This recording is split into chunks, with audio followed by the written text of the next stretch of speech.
I'm Lisa, the artist behind Lachri Fine Art. It is Tuesday, so I'm here to critique one of your original paintings or drawings. If you have an original painting or drawing that you would like to submit for critique, head over to my website, lachri.com/critiques. That link is below in the video description, and you can submit your work there. Today's submission comes from artist Amy Monko. She has drawn this portrait of Captain Jack Sparrow using colored pencil, marker, pastels, and gel pen. That is some serious mixed media. The detail in those beads is my favorite part. You did such a good job there. That looks so amazing. You've got great shading going on here. You've got smooth blending. Everything really looks very, very good. This submission was a bit different than normal because you pointed out in your email all of the trouble spots you were having, all of the areas that you were not happy with, which is awesome. The fact that you're able to pinpoint exactly what is wrong with the piece is huge. That is something that every artist, I seriously recommend you doing. When you finish a piece, sit there and pinpoint the things that you don't feel are perfect. Figure out how to improve on that for the next time. I do it on every one of my pieces. I don't necessarily share that information with everybody. You don't need to go and tell people, well, here's my latest painting, but this and this and this is wrong with it. This is what I don't like. Post it and be happy about it, but know for yourself, pay attention for yourself, what areas that you can improve on. It's something that we should all be doing. So it's awesome, Amy, that you have gone through here and figured out exactly where you need improving. That's a huge, huge step in improving your own work. And just to be clear, for those of you who are thinking, well, I already look at my stuff and think this needs to be better, that's really not enough. You need to pinpoint. The lips need improvement.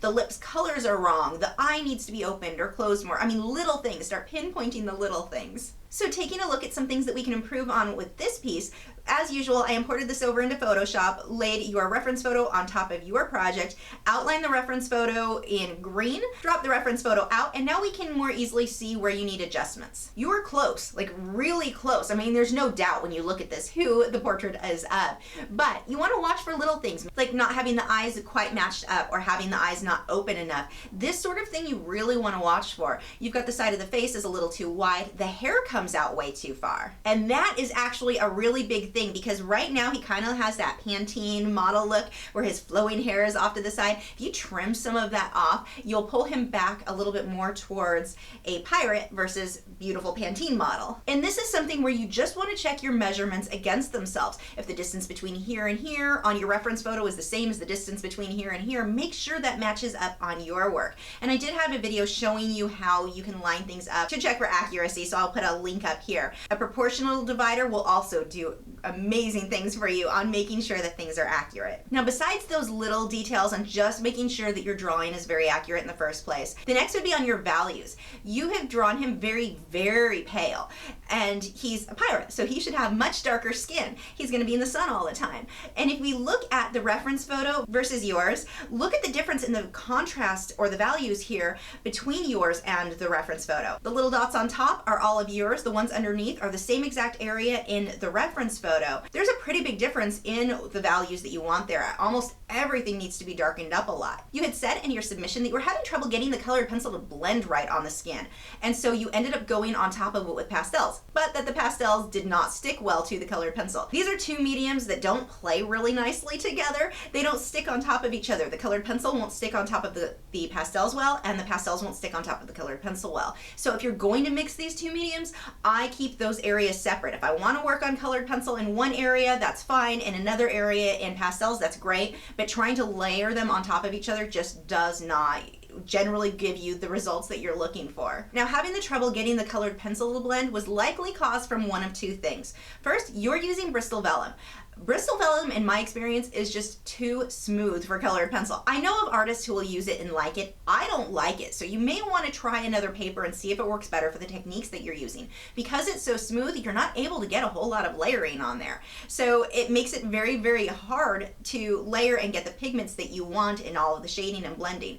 The Bristol vellum is also going to be way too smooth for your pastels. You're not going to be able to get a lot of layering there. So this is a paper that I really like for graphite, but not so much for pastel or colored pencil work. And again, some people like it for colored pencils, but I do recommend try out some paper that has a little bit more tooth. I like the Fabriano Artistico Extra White Hot Press 140 pound really needs a shorter name, watercolor paper. I think that one just has the perfect amount of tooth. You may also want to try the individual sheets of Stonehenge. That has a really nice tooth as well. Now, the next possible problem that you were having is just in how you were layering and blending the colors. The two most common ways I see colored pencil blended are first by burnishing. This is how you see Heather Rooney work, where she's just pushing really hard all the way through. She's not doing so much with the layering like I do. She's just pushing really hard and jamming those pencils into the paper. This can get you beautiful results. This is not a very forgiving way to go because you can't really go back and change or fix a whole lot because you're damaging the tooth of the paper in doing that.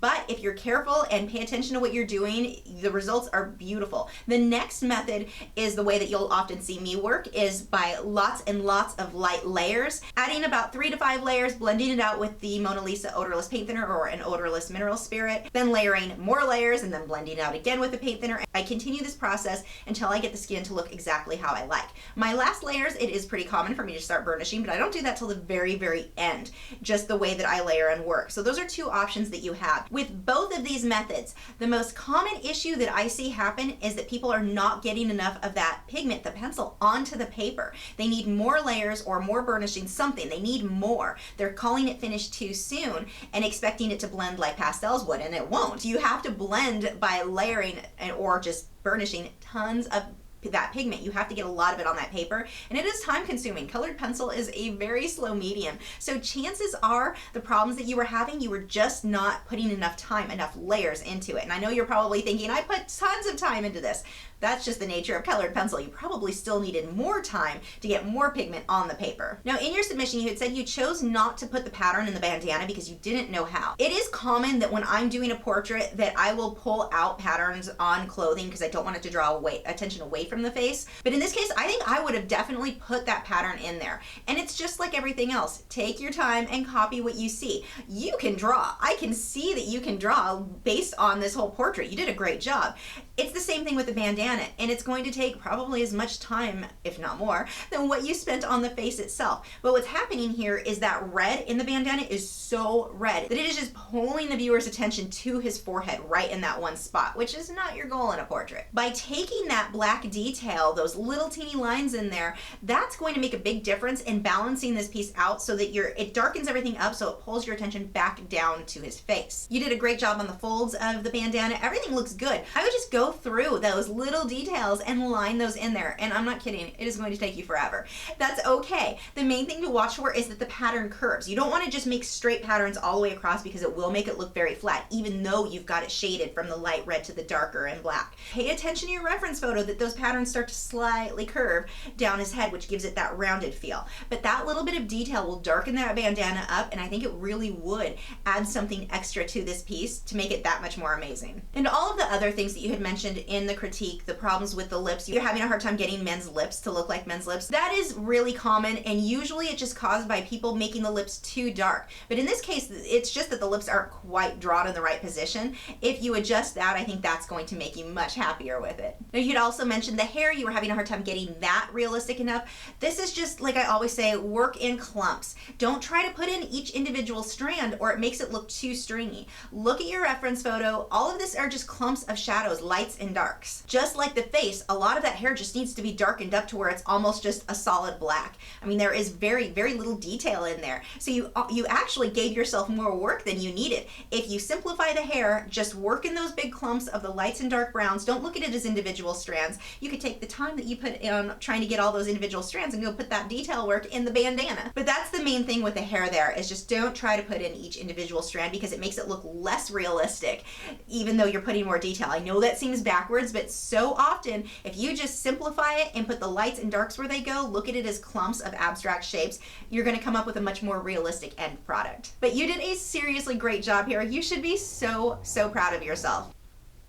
Thanks for watching. If you're new to my channel, I have new video critiques every Tuesday where I'm critiquing your original paintings or drawings, my own speed paintings, drawings, and tutorials every Wednesday, social media tips for artists each Thursday, and artist vlogs every weekend. So if you haven't already, I would love for you to subscribe so you don't miss out on anything. And you can follow me on Facebook, Twitter, Instagram, Google+. All of those social media sites are linked below in the video description where you can keep up with the news, my newest work, and see real-time clips of whatever it is I'm currently working on. I'll see you guys tomorrow.